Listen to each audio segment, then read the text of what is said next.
Hey everybody, this is the imperialism quiz review session that I'm producing for us here. Okay, so we're going to start with the first section. And so the first section, it's all about just a general overview of imperialism and the 5 motives. Okay, so I'm going to go through this first part through looking at old notes. Alright, so when we're looking at the definition of imperialism, okay, remember it's the extension of a nation's power over other lands for various motives or reasons, and it involved the takeover of one country by a strong country. There's your rough time period, 1850 to 1914. It's the age of imperialism. Then we had that scramble for territory activity in class, and it was a simulation in which we claimed territory of value. Remember, I gave one team the advantage, and they went and they claimed different stuff in the room, like the valuable things. And then we talked about this follow-up here. This is all in your notes, job 3.1.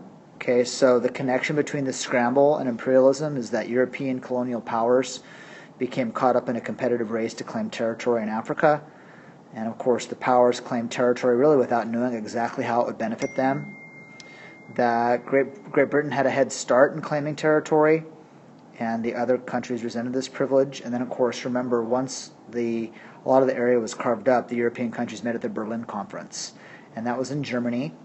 And the Berlin Conference resulted in any country who could basically control the territory was allowed to control it. And remember, the key there is that no delegates were present at the meeting. Okay, so that concludes our review of number 1 and 2. Now, number 1, I should say. Now, number 2, let's look at the motives in social Darwinism. Okay, so here is a student copy of one of the Analyzing Imperial Motive homework assignments. And notice that we have each of the 5 main motives here. So probably the biggest reason is the economic motive, right? One of the primary motives of imperialism, as is noted here by one of your classmates, right here. And so this is just a review of the 5 main motives. Remember that economic is for trade purposes, for raw materials, for sources of cheap labor. As opposed to the political motive, this is about larger countries wanting to gain power and control with stronger militaries, as it says here, winning prestige by gaining colonies for national pride. Then, of course, there's religious missionary, which includes not just spreading Christianity, but also European values and moral beliefs, including educating people of other cultures and trying to end the slave trade.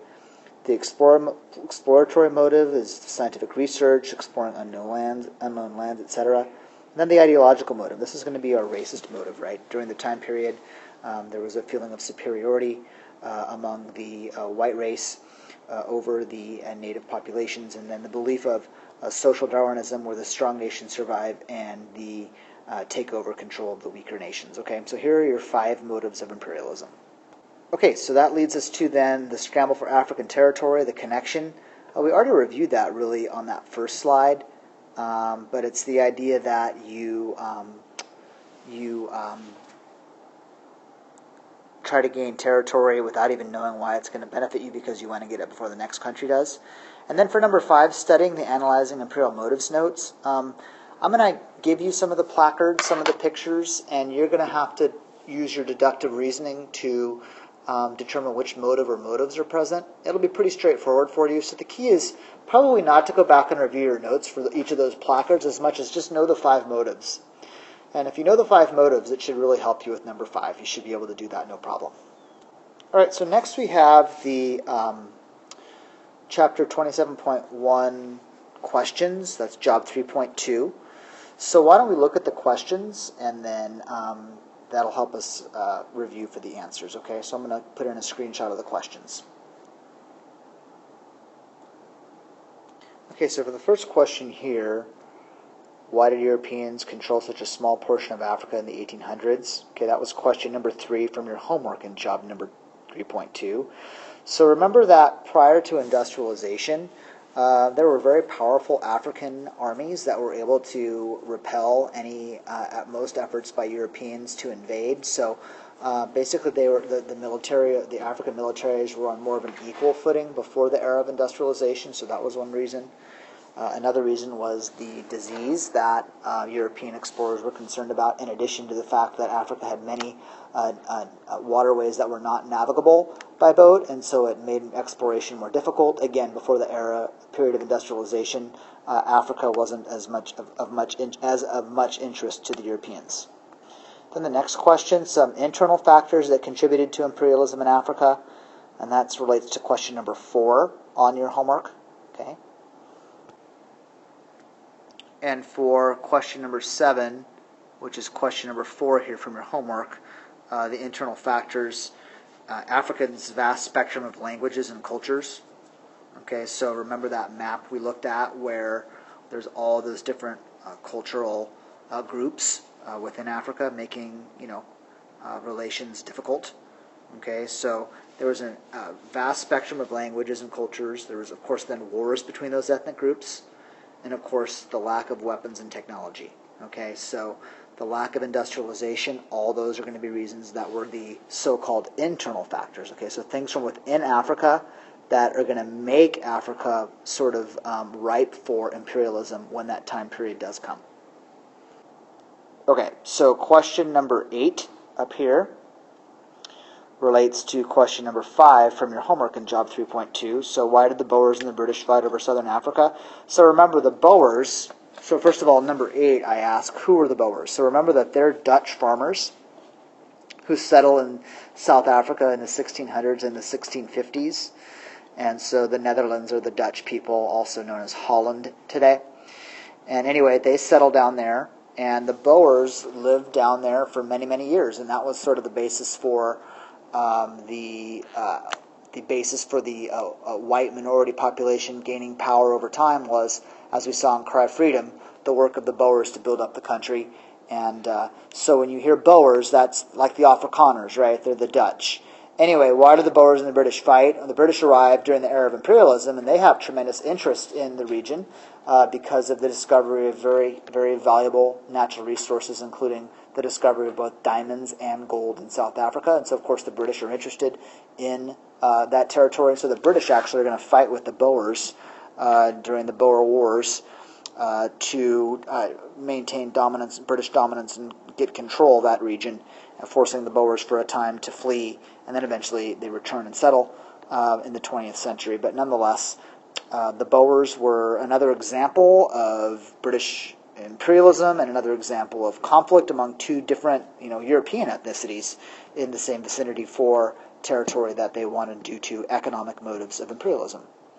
And then lastly, we talked about this before in our earlier notes, but what was the Berlin Conference, and what can you infer about the Europeans' attitude toward Africans from the Berlin Conference? So remember, the Berlin Conference is in the late 1880s, mid to late 1880s, and that's the meeting where European powers get together and decide how they're going to divide the map of Africa. And of course, we know that there are no Africans present, and so we can infer lots of things about that, but especially just a lack of regard and a lack of interest in bringing the Africans into the fold, because after all, the European powers felt that they were superior, and through the ideologies of the motives of ideological reasons and social Darwinism, the Europeans are not going to want the Africans present at the Berlin Conference. And that leads us next to the third section of the review sheet. This is going to be study source job 3.3 on the impact of colonial rule. And so we'll first look at the first 3 questions here, 10, 11, and 12. Okay, so from my notes, we can see the 2 different types of control. So remember, this is now kind of that shift from causes of imperialism. Now we're looking at impact and effects. So how is it that imperialism is implemented? One of 2 ways. There was indirect control, in which the imperial power would rely on existing political rulers and a legislative council of local officials with the goal of developing future leaders from within. The idea being that we might be able to do a better job of maintaining control by cultivating a culture of leadership from within, and the British were especially expert and were most likely to use the method of indirect control. As opposed to direct control, and this is going to be more outside in, meaning the imperial power brings in its own leadership with no self-rule with the goal of assimilation.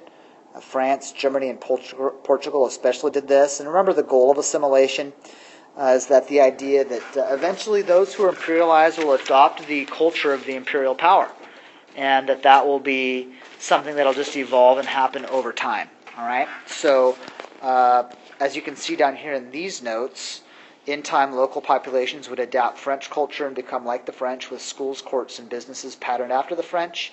Assimilation eventually became association, where the French were superior. Okay, so two different methods of control. Remember that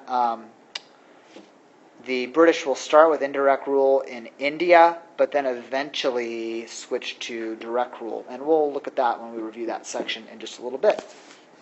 Okay, so in addition, we've got the positives and negatives. Excuse me, before we do that, we've got examples of African resistance. So let's take a look at that. Okay, so in terms of background for the resistance, we know that Africans across the continent resisted, with the conflict never being equal because of industrialization by the Europeans with superior arms. They did resist with whatever means necessary, which included active military resistance, fighting wherever they could, engaging in religious resistance, and in making sure that they did not agree to assimilation as the imperial powers wanted in some cases. And then also we see numerous resistance efforts across Africa, but especially we see in the west and the north some significant resistance. We can skip the primary source. We did not cover that this semester. But down below here, Ethiopia, how is it unique? Well, Ethiopia is the only nation to successfully resist Europeans, and actually at the Battle of Adowa, Ethiopians successfully resisted Europe, and in particular, Italy. Italy is defeated by the Ethiopians. Also note that Liberia is the only other independent country. Remember, Liberia was the colony for former slaves coming back from the Americas and the United States. Okay, so next we want to look at 14 through 16, all related to modernization of Egypt and the Suez Canal. All right, so the Suez Canal, of critical importance here, back during the age of imperialism and today. First of all, the Mediterranean Sea, with access that moves up into Europe and also through to Russia. We'll learn more about that here in our next unit on World War I, in terms of the strategic importance of the Mediterranean, and then all the way through into the Black Sea. So anyway, we're headed south, though, in our focus here. So we've got the Red Sea, then, that is going to connect then down into the Indian Ocean and give us access from Europe down into Asia, and trade routes, points west, points east. So very strategic location, though, Suez Canal. And Egypt, of course, is going to be a main player in the Suez Canal because it's going through its territory. Okay, so in terms of impact of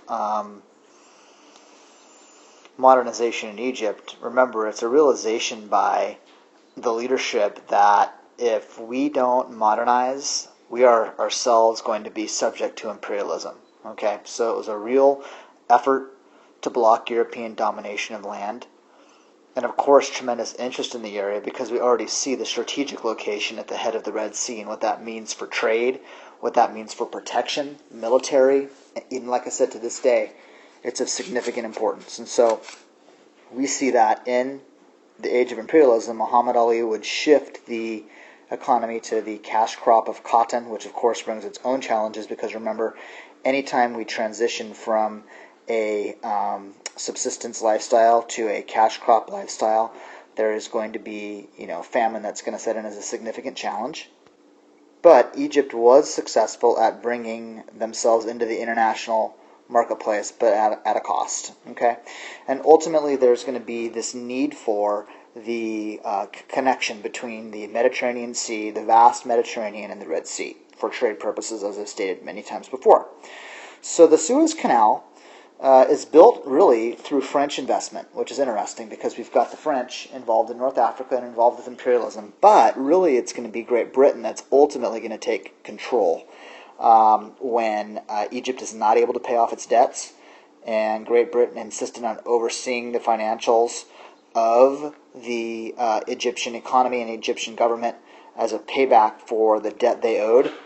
Remember that Great Britain considers the Suez Canal to be the lifeline of the empire, and so it has very significant interest. And ultimately, by 1882, as is seen here in our notes right here, we see that Great Britain goes ahead and occupies Egypt by 1882. And that 1882 range falls right in line with the rest of imperialism. Okay, so a little bit about Egypt and how it became modern, and then turn right around and how it became subject to imperialism. In this case, it would be British imperialism during the latter part of or right at the height, I should say, of the age of imperialism. And one of the things I forgot to mention was the positive and negative aspects of imperialism in Africa. And so why don't we review that right now, and then we will have reviewed this section of the review sheet. All right, so the positives and negatives of imperialism in Africa. And really we look at the positives and we say, okay, so here's some benefits that we see. And we also realize that the negatives here are quite significant. And many would argue that imperialism in Africa is going to have many negative effects, while it did have some positive effects. But at any rate, here are the class notes we took for imperialism in Africa. First of all, we know that colonialism reduced fighting among the native people, okay?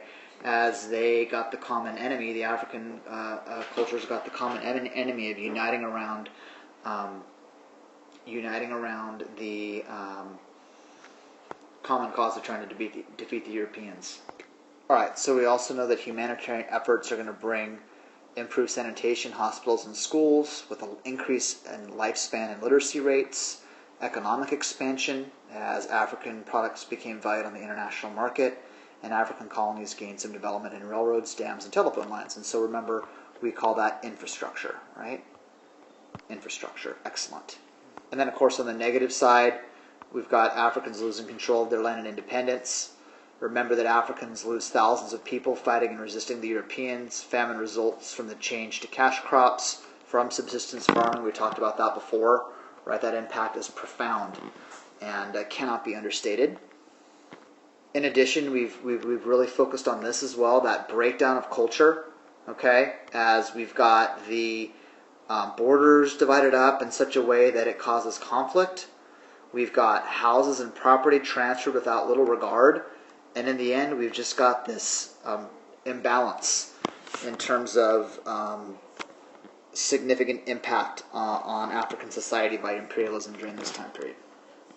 Right, and then our next review session, this is based on Job 3.4, and this is the Imperialism in India lesson. And I want to point out that there's some history of imperialism that we're going to talk about in 17 through 20.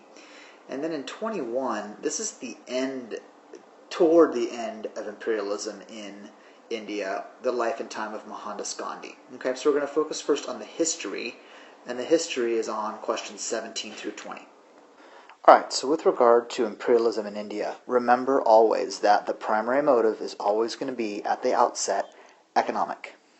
Okay, so that's going to be your primary motive, right? It's all about investment.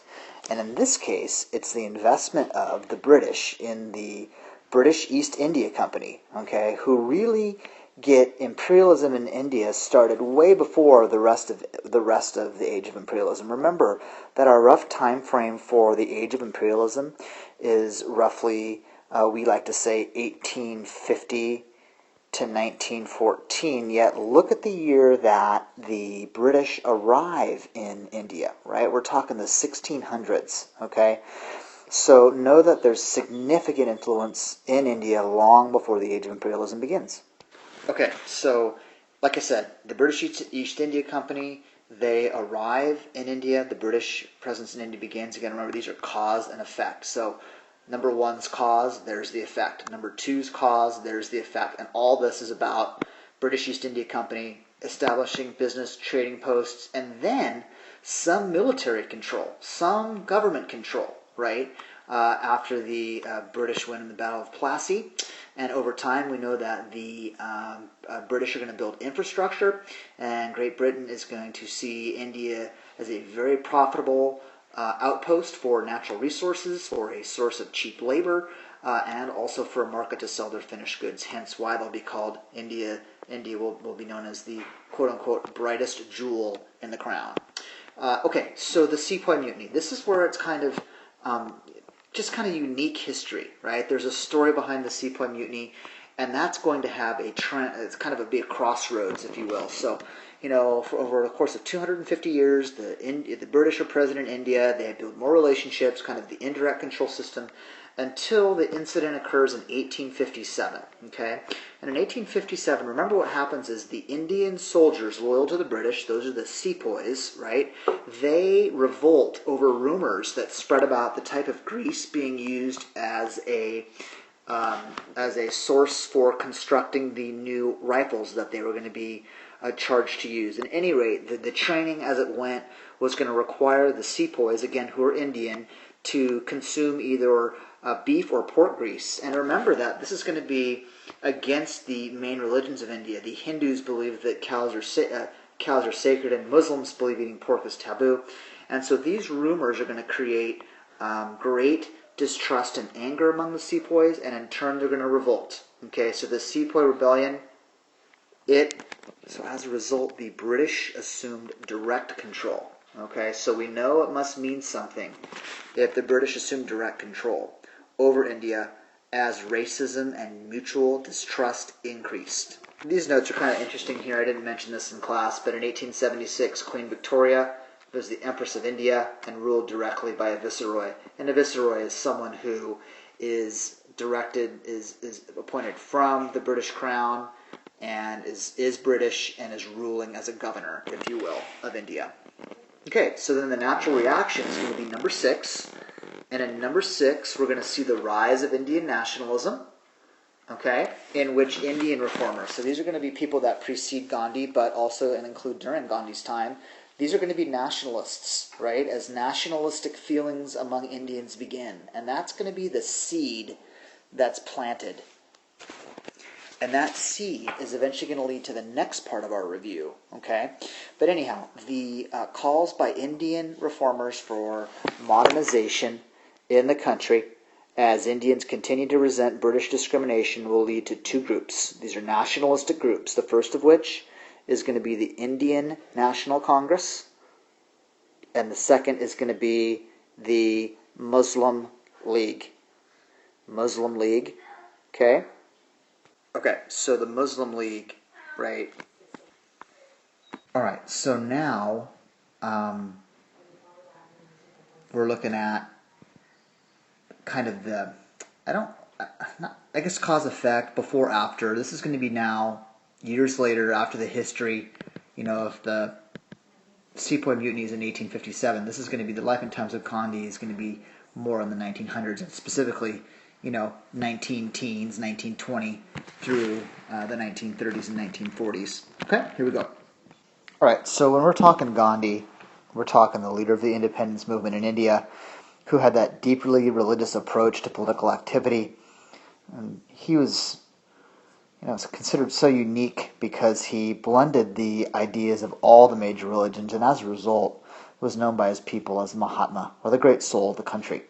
And remember that he is going to preach civil disobedience, that this is going to be the means to the end, right? We're going to end British rule in India not by fighting with violence, but through nonviolent cooperation, which, as you know, is a deliberate and public refusal to obey an unjust law, and nonviolence is the means to achieve independence, weakening British economic power over India. And so all the things below kind of lead us through that movement, okay? Starting with, as I just mentioned in that previous slide, the formation of the nationalist groups, the Indian National Congress, or the Congress Party, and the Muslim League. Now, even though they had deep divisions among them, they did find common ground of shared heritage of British rule that understood democratic ideals. And so they're going to use that, right, as they both work toward the goal of Indian independence. Okay, they're going to be able to rely on their democratic ideals to utilize civil disobedience above. So, more events along the way. These items per se won't be on the quiz. There will be some information about the formation of the Muslim League and the Indian National Congress. However, the next items will be covered on the quiz. It's going to be these events, right? The Rilat Acts, the massacre at Amritsar, the campaign of civil disobedience, and the Salt March that are all going to be extremely impactful in really bringing awareness to the international community about the issues of imperialism in India. So remember we made the analogy between the Rilat Acts and like the Sugar Act and the Stamp Act and the Intolerable Acts that you studied in American Revolutionary history. Similar things are going to happen here where the Rilat Acts are the British policy to keep control, right? Control of the economy is control of the people. And so they decided that in an effort to keep control, they're going to take the extreme measure of jailing any protesters. Okay, remember those are the people who are participating in Satyagraha. Those are the people who are participating in civil disobedience. We're going to get them by being able to imprison them for 2 years without trial, which was a clear violation of their individual rights, and it's just going to continue to increase nationalism. I can't underplay the importance of nationalism here, which is going to lead to the massacre at Amritsar, which occurs in the spring of 1919, in which, remember that 10,000 Hindus and Muslims went to Amritsar to protest the Rilat Acts through fasting, prayer, listening to speeches, and of course the British government, concerned about the growing nationalism that they saw among the people at Amritsar, eventually, as we made the analogy to Tiananmen Square in Beijing, and it's really amazing those connections we see so many years later, and we know that the military reacted in a way that included violent reaction that led to the killing of 400 and injuring of 1,200, and as a result, you could imagine the nationalism that's going to explode among the Indian people to continue the next point, which is the campaign for civil disobedience, right?